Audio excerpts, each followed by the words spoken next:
guys! Welcome back to our YouTube channel. Please don't forget to like, share, and subscribe para lagi kayong updated sa mga video na i-upload ko sa aming YouTube channel.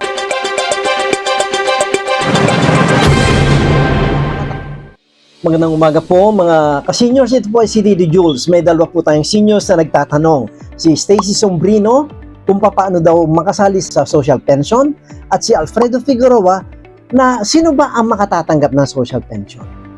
Ito po ang sagot. Meron pong criteria kung paano mapapasama sa listahan ng tumatanggap ng social pension. At ang DSWD po ang may karapatang magdetermina kung sino talaga ang pasok sa social pension.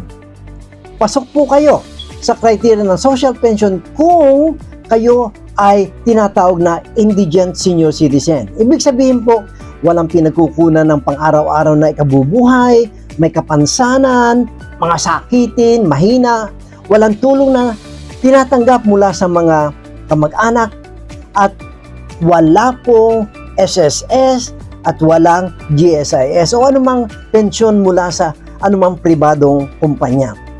Pumunta po kayo rin sa DSWD kung sa inyong palagay ay kayo ay masasabing indigent senior. Wala po namang mawawala dyan. Baka makatulong pa. Ano po? So, subukan po niyong pumunta sa DSWD, sabihin ang inyong kalalagayan.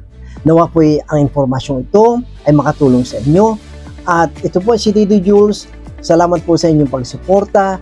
Please. Thanks for watching. Please don't forget to like, share, and subscribe.